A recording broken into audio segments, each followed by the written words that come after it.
What happened was. Hey friends, it's so nice to see you. It's today, the time is now. You are here and the weather is outside your window. Today's guest has had an incredible 40-year career on the stage, but it was during the pandemic when he sang on the street for his neighbors that he gained overnight fame. Please welcome the brownstone baritone himself, Peter Kendall Clark. Hi, How are you? I'm great. I'm hot. It's so hot. It's a very warm day. I think everywhere in the United States it's warm. Stand by jury duty all day. Federal. Let me tell you, that's a much nicer building than state. Wow. In New York City. In Brooklyn. Jury duty. Jury duty, standby. They're selecting a jury, and fortunately, I was just in the standby pool. And I'm pretty sure that I don't have to go in again. But I'll tell you what I did today.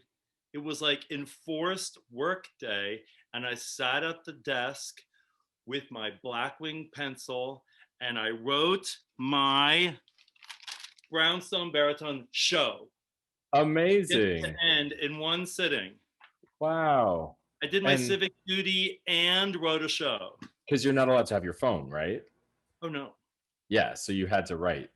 Oh, no, yeah, just writing. Yeah. And so you wrote a play today. I basically wrote a one-man show. I mean, people were like this. People were like, Yeah. People were like, contemplating their mortality, dying 1,000 deaths. And I'm like, writing a show here. That's amazing. It's like waiting to see if you're gonna get an audition on as a non-equity actor on an equity line. Exactly. When we first moved to New York, and you're like, am I gonna make it? But you want to get in the room for that, and this you do not. Exactly. You're like at the end of the open call. You don't even have an AGMA card. You're just you're gonna get in the room.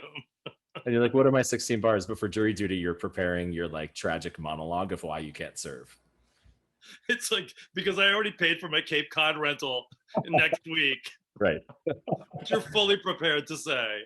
Of course. Yeah. And that's where you can say, I just feel I have a natural way of knowing if someone's guilty or not. I just feel it. Yep, that works. Yeah. I've been very unlucky. I've served 3 times. Yeah. I never served. Oh, I did a full trial, and twice I got a few days in and was dismissed. But yeah, it's rough. Yeah, but not rough. Interesting. I have to say, at this point in my life, I wouldn't be like, I don't know. I wouldn't mind serving. Yeah, I'm really glad that I got to, and to see how the justice system works, both for good and for bad, right? And Absolutely. what you're really asked to do, because it's kind of just an opinion in the end, right? It's really interesting. So yeah, ours was very heated. Yeah, of course you can't talk about it. Well, I don't care. We were at a standstill though, and we came back and we were like, sorry, we're a hung jury, and the judge was like, yeah, that's not acceptable. You're gonna go back in that room. Yeah. Oh really? Yeah. Wow. Yeah, we had one holdout and we convinced him. Took 36 hours. What state? New York. Yeah, it was fun. Yeah, I'll never forget it. Yeah, and we got the guy off, and he deserved to be, because he didn't do anything. That's cool. That must feel great. It felt good. Yeah. But then I kind of felt this connection to him, and I wanted to see him in the streets and be like, "Hey, I was on your jury. How's your life now?" And you were stalking him. Yeah, I was like, "Is he on Facebook?" Him Insta DMs. Hey. How's the quality of your life now that you're not in prison? Oh my gosh. Yeah. I have to have a sip of my non-alc IPA as a celebration. Nice. Well, I have a bag of peas. On your knees? On my knees. Peas on my knees. I know all about those. I had the same bag of peas during Sweeney Todd. First Sweeney Todd, I was just like, what is going on? Yeah, similarly, I'm playing Don Quixote in Middle of La Mancha right now, so it's peas on the knees. Do you remember Elaine Stritch at Liberty, her first line of the show? No. As the 90-year-old prostitute said, it's not the work, it's the stairs. There you go. Good night. Basically. Yeah. Yeah. And that's a wrap.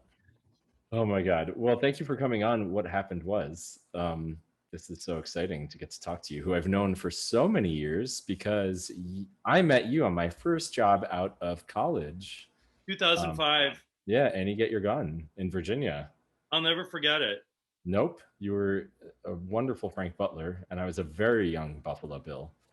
A young Buffalo Bill with like curly blonde hair. Yeah, and I missed opening night because I got heat stroke.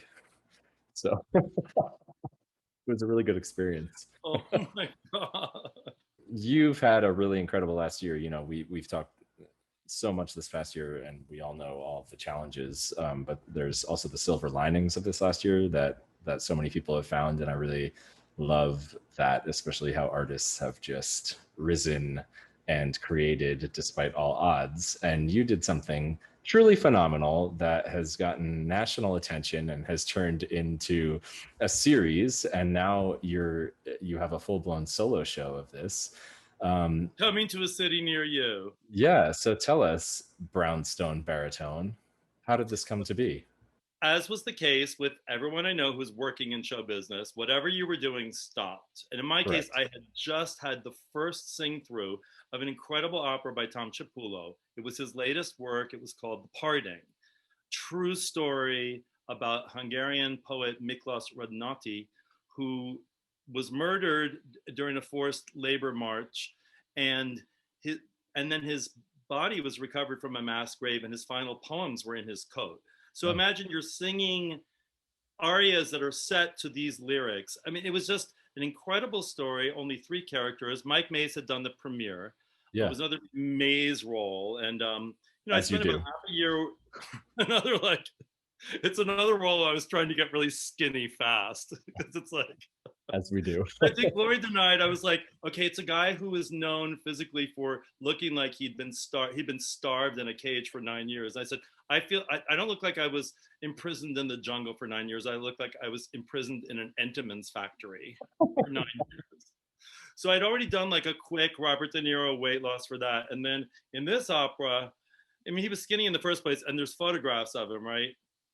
And then he has a line that's like, I'm a walking skeleton. And my whole goal was, I don't want people to laugh when I sing that. Because I always look robust. I look well fed. You're like a hunky man. I like to be hunky, but I know from 2 New York Times reviews for the same role that there is a difference between strapping and burly. And that difference is 15 pounds, just so you know. According to some critics. A little dad bod. All right. Sure. So anyway, we just had one sing through of the show, and we were closed down. And, everybody was. And yeah. Was it like March 13th or so, basically? Yeah, exactly. My birthday was March 12th. All I got was COVID, and my career ended. But I have a full-time teaching life, as you know, and we went right into remote teaching. And, honestly, I didn't want to join the pity party. I was kind of joking. I'm like, it's not that I want people to feel bad for me, but I want them to know that I had gigs. I want them to know that I had really good gigs. So, and, sometimes you got great stuff coming up, and sometimes you got crickets. So I actually had a couple good things coming up, and I, not to be Pollyanna about it, but I just thought, well, at least I had something to lose. Totally. And it's, I had worked for many years. My career started kind of late. It was like a lot of I was like the 35-year-old yap at Ashlawn, Wow. Like I was doing stuff like 10 years later than I would have rather done it. Got it. But then I honestly felt like, I've been working in theater for 40 years, and I've had some really good things, and, at least I did something, dinner's here, hold on. Absolutely. So, yeah, I just kind of got into the vibe of it was the quarantine in New York. I mean, you weren't really supposed to be running around, and I'm someone who, would run at the drop of a hat. Someone has free Met tickets. You are at Zachary everything. James in Akhenaten, like I have to be there. Like I have to be there as You much came as multiple possible. times, and you Yeah, came and to so Votek dress rehearsal with yeah, I me, have and serious yeah, FOMO about all theater and opera. Like I always want to be there.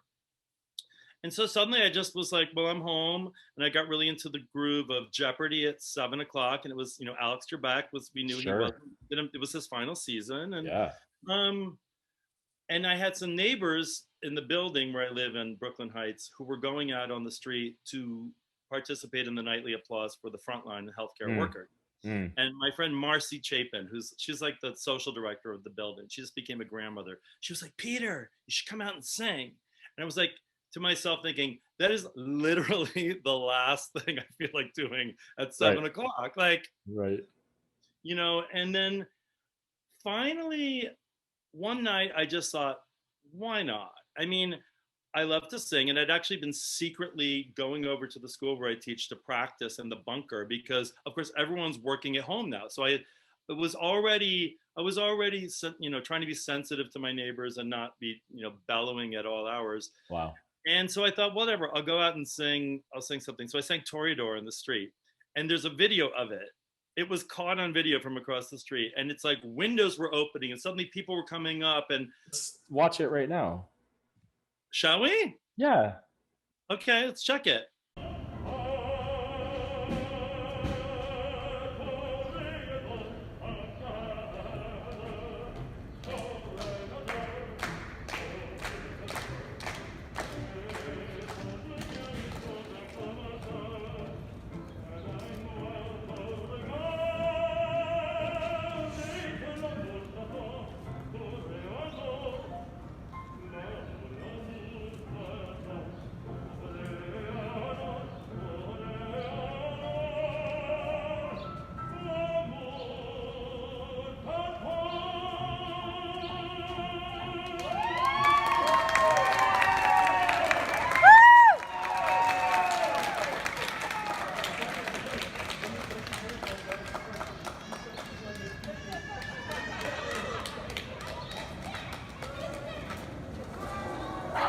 So yeah. Wow, that's So amazing. I know. So you literally could see people opening windows and clapping. And the amazing thing, I was so shocked that, I mean, I thought I was a pretty decent singer, but I sounded amazing on the street. It was so echoey.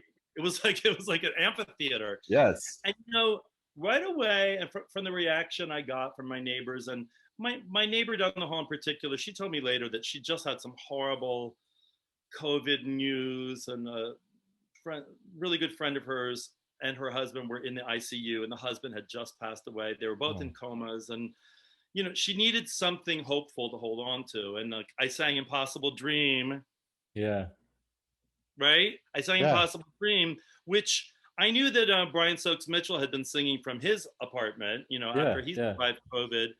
And just, I didn't really set out to be a hero or anything. In a way, it was just like my neighbor kept saying, you should do this. But as soon as I did it, I saw how powerful it was. And I Mm, saw how much people needed something positive. Now, like if I had tried to put together a show pre-COVID, I couldn't have gotten 20 people to come. Like maybe you, if I gave you a comp, I and would my have mom, paid. I would have you would paid. have paid. Yeah, for sure. But suddenly there was nothing going on, and I just was like, well, I'd like to sing. And so I got up and I put it on Facebook. I think I posted it on social, and everyone was like, that's amazing. And my friend Rebecca Brudner, who had been my student at St. Anne's, and she was working in musical theater, kind of getting some good jobs. She was like, I want to come sing with you. So Oh, wow. she just came, and we got up on the wall, and she made a sign about social distancing, and we did this little cute concert for a half hour, which dovetailed with the applause. So just as we're singing, Wow. happy days are here, whatever. I think we did a Happy Days and Get Happy mashup. It's like suddenly everyone's applauding, and it was just the most incredible thing. And I just thought, well, to me, the pandemic and a lot of things that went on during it, it just felt like we're kind of in a war. Yeah. And that just felt like a war effort. Like, well, this is something I can do. I love to sing. Right. It's easy for me to do. And in fact, I want to sing every day. I want to get up and Yeah. sing my face off. So I started doing it, and we did it for 100 nights in a row. And you called it Songs from the Ledge. And correct? yes, Jessica Fischenfeld started singing with me, and she made the website, and we called it Songs from the Ledge because we're standing on the wall. And I mean, I think as of now, I probably had 40 singer friends come and sing with me, including Kristen Sampson coming and singing Violetta with me. I mean, I've had Wow. some amazing people come, some Broadway friends, some opera world friends, and yeah, after 100 times in a row, I was like, I need a break. Yeah. So I now do it once a week in New York and Brooklyn, and I do it once a week up where my mom lives in New Rochelle. And we just Wow. passed the 200 concert mark. That's amazing. And how many songs now have you sung? You know, I haven't gone through, but I have listed all my programs on the website. I mean, It's like hundreds upon hundreds. hundreds and hundreds. Yeah. I mean, that's the thing. It was the same people. I mean, I would say it's a subscription audience, so I can't just like do the same No. set. Right? So yeah, it was a wonderful opportunity for me to explore different sides of my performing desires, and you know, Right. in the show that I've written, I'm kind of talking about. I mean, I'm trying to do it in an artful way, but I realize that as professional performers, we're trying to package ourselves, and we're trying to package ourselves very specifically so that we can get work. We want to make it Right. really easy to walk into the room and people say, "That's it, perfect." Right. And versatility, as you know, can sometimes be confusing for people. Like, Absolutely. oh, you do musicals and you do opera, but you're not really. And I actually proudly feel like I carry that crossover flag. Like, Absolutely. yeah, I do both, because both have always meant a lot to me. And when I think I'm correctly interpreted as being somewhere between opera and musical theater, but whereas when I started out, maybe that was a liability. Mhm. I now think it's absolutely a plus. I agree. And things have changed very recently where it's like Things it's have now changed a lot. accepted. Yeah, just in the last 10 years, it's like suddenly you're allowed to and encouraged to do both. Totally. And also with contemporary opera, which falls between those two things anyway, right? And Exactly. you do a lot of contemporary opera. It's become a niche. Yeah, but it's a very special thing, and it takes such a skilled musician and actor, I think, to do contemporary opera. So I agree. yeah, I agree. And I think the most important thing, this is kind of what I learned this year, is you have to really want the people to understand the words. And it's correct. difficult. It's difficult in opera. It's difficult when you don't have a mic Right. to really make the words come across. And I realized it's not just about diction technique, it's about the desire to communicate. Like, these words are Yes. important to me. I need you Yes. to know them. So when yeah. I've been singing Miklos Rednati, it's like, this was this man's last poem. Right. It describes his friend's murder. It's like, I want you to get every word. Right. But I actually feel that strongly about getting words across on everything. I just think, Right. you know, it's a Schubert song. They're masterpieces. Hopefully what we're doing are masterpieces, and Right. it merits that attention. Amen. I adore words, and I'm a pretty wordsy singer. And sometimes Words. I'm so sick of words. Precisely, but I'm not. You know, in theater, obviously, it's like sort of the aim to make the character, it seem like it's the first time that the person's thought of it. Yes. And which is, you know, that's a challenge when you're repeating a show time after time. But it really has asked the question to be like, why do you want to sing? Yeah. And pre-pandemic, it's like, well, because I want to have a career. But that's kind of an abstract reason to sing. I mean, it's like, yeah, it's not really a reason. Idea of what a singing career is. And so when you took away the possibility of a career, or at least in the moment, it's like, I want to sing because I love it, and I want to entertain people, and because I love this song or this song, and then having the freedom to do a complete program every day that's like, this is what I feel like singing right now. Yeah, it precisely. brings the kind of temporal immediacy to it. Like, I'm singing, you know, I'm singing Deep River because it's Blackout Tuesday, and that says something to me. Yeah. I'm not just singing things because I sing them well. And if you think about auditions, it's like, well, I'm going to sing the things that feature me the best. And I don't really think that way anymore. It's more like, what needs to be said, because I feel like singing it. Right. Yep. Amen. I had a similar experience this past year. It was kind of like, oh, without when I'm not being paid, what do I like to sing? I didn't know. You know, it took me a while. And then I mean, I have to say, I really took some inspiration from you, because you were doing these really cool cabaret shows, and I actually remember you singing. I think you were singing "Who Can I Turn To?" Yeah.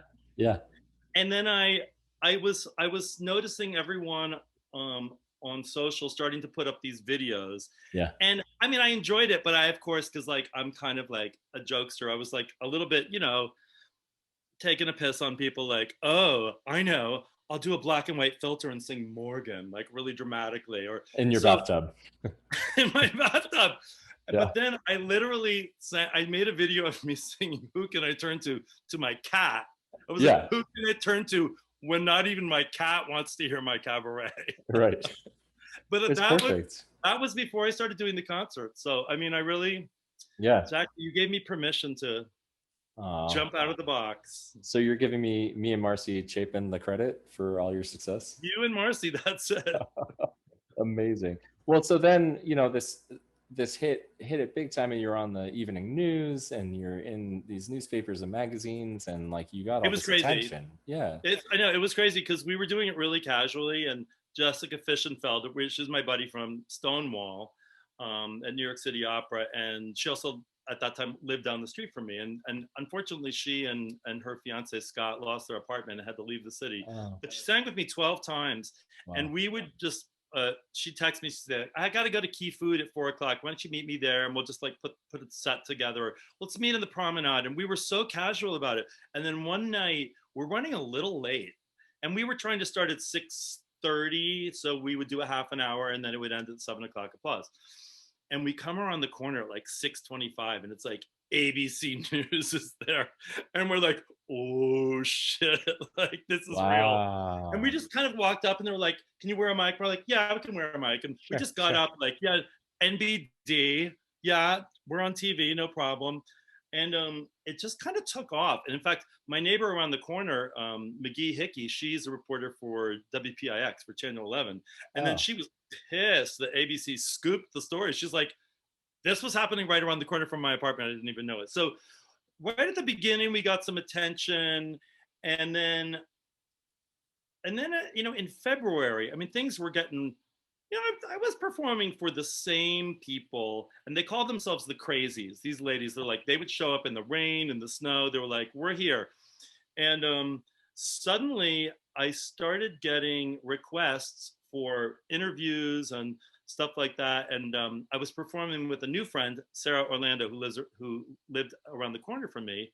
And she was like, what is this? I'm like, it's Songs from the Ledge. She's like, how long have you been doing it? I'm like, 7 months. Where you been? It's pretty big. And so she started performing with me. She was like, I'm not sure I want to sing a solo. I'm not off book. I was going to sing this song from Sondheim Song Saturday Night. I was like, Sarah, it's 12 old ladies in the snow. Like, get it together. Yeah. However, the next week it was like New York Post, and then it was like New York One, and then it was like WQXR. It was like, and then they were like, you didn't tell us Voice of America was coming. Like, someone's always coming. It should be. It was suddenly like, I was like Julian Marsh in 42nd Street. I'm like, get it together. I adore that. Yeah. So then I became Brownstone Baritone, and I got this sort of stoop fame. Right. And I just noticed it one day. I said, I've been doing theater for over 40 years professionally, but the most attention I've ever gotten is for singing karaoke show tunes on my stoop in Brooklyn. Listen, because you provided joy to a community when they needed it. And that's true. And for me. Yeah. Yeah. And you sang more than anyone else I know this past year. I have never sung this much in my life, even on a good year with some decent contracts. It was like every night. Yeah, it's beautiful. Well, can I ask you some questions? Absolutely. Are you ready? Ready. Where are you right now? In my living room. Zodiac sign. Pisces. Favorite ice cream? Very fond of Haagen-Dazs caramel cone crunch. Is that what it's called? Yeah, sounds great. Like that. Yeah. Delicious. First show you ever did in your life? The musical of Peter Pan. Who were that's you? the first full real musical I did at camp. I played John. Favorite musical ever? It's a really difficult one. You can pick 3. Okay, Dreamgirls, Chorus Line, and Carousel. Perfect. Covered my face. Haven't seen In the Heights yet, but I'm sure it's fabulous. It's great. What was the first opera you ever saw in your life? Carmen. Oh, That's how old New York were you? City Opera, now my home company. Wow, that's so cool. What is your favorite opera? I think Le Nozze di Figaro is my favorite opera, maybe all in all, and certainly my favorite opera to be in. You can only listen to one opera singer for the rest of your life. It might have to be Birgit. Yeah. It might have to be Birgit Nilsson. Coffee or tea? Coffee. Favorite color? I think it's blue now. Best vacation spot ever? Best vacation spot. It's probably where I am going in 2 weeks, which is Wellfleet, Massachusetts, and Cape Cod, Oh, nice. which is actually close to P-Town. Maybe P-Town's the best, but I don't go to P-Town. Got it. So beach or mountains for you? Beach. I knew that because we've spent a lot of time in the ocean together. Okay. It's the red carpet of the Met Gala. Who are you wearing?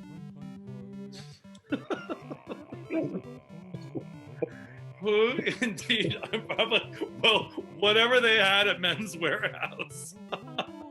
I'm wearing Calvin Klein because that's all they had that fit me at Men's Warehouse. It's an open call for the best summer stock season that has ever been. What is your 16 bar cut? What song? Looking down, you'll never see me. Try the sky, cause that'll be me. I can make him cry, I can make him die. Someday they'll clamor for my drama next. Or I made my mind up back in Chelsea. When I go, I'm going like Elsie. Next. You can spend an entire weekend away with anyone who's ever lived. I need a weekend with Mozart. For starters. Yeah, that's a great answer. I'm stupid to give up a weekend with Jesus Christ. So Mozart, Jesus, and Barbra Streisand. No, I know, and I'm resisting just saying Barbra Liza. Streisand or something really super gay as the last one, but it's like too late. You already said Mozart and Jesus. How about like a weekend with? I think I would spend a weekend with Adelina Patti, a child prodigy, and I mean just one of the most successful entertainers of all time, and touched hearts so much. I don't know. I just feel like that would be. I feel like that would be interesting, and partly because of the era that she lived in and the people that she came into contact with, and I always think it's interesting to spend time with older people who also had an interest in theater or your field. Yeah, sure. It's a connection to the past. So Yeah. I don't know. No, that's a great answer. Jesus Christ, Adelina Patti, and Mozart. That sounds really. Great. I'll text you if I change my mind. Okay, you can go back in time to any point in your life and tell your younger self in that moment one thing. I think that the first time I was playing like masculine roles, like when in 10th grade, I played Joe Hardy in Damn Yankees, and it was also like I was having my first boyfriend at the time, and I was so self-conscious about myself. I felt like I was so, I guess I just felt like I was really queenie or effete, and so I kind of had a real complex about that. And I think I would go to myself at that point and say, stop trying to butch it up, like just be you. What is the meaning of life? I'll tell you something that my father told me when I was little, and I think I'm starting to get it. And my father he was a devout Episcopalian, and has a belief, he just absolutely has that belief system that God is. And I'm not sure I have that. I'm not sure I share that, but I grew up in the church, and something he said when we were little, he said, God has given you gifts, and it is your duty as a Christian to make the most of them. And I am very grateful that I've ended up doing something in my life that would have given my dad great pleasure. I mean, he loved my performing life, and my mom's still with me and remarried. It's like doing my shows. It's a great gift, to know that you're pleasing your parents by doing the thing that you want to do the most. Mm. And a lot of people don't have that. You know, a lot of people have walking around with the burden of never having pleased their parents. But I'm not doing it. I actually just feel like if you can find the way to do the thing that you really feel that God put you on this earth to do, then I think you are at least sniffing around what the meaning of your life could be. Amen. Yeah. Well, this has been delightful. Thank you for coming on. So much fun. Yeah. I'll see you soon. I'll see you soon. It's great. Listen, break a leg in your opening coming up. Thank you. I mean, don't break a leg, but yeah. Break some peas on my knees. That's all for today's episode. Puppies and rainbows till we meet again.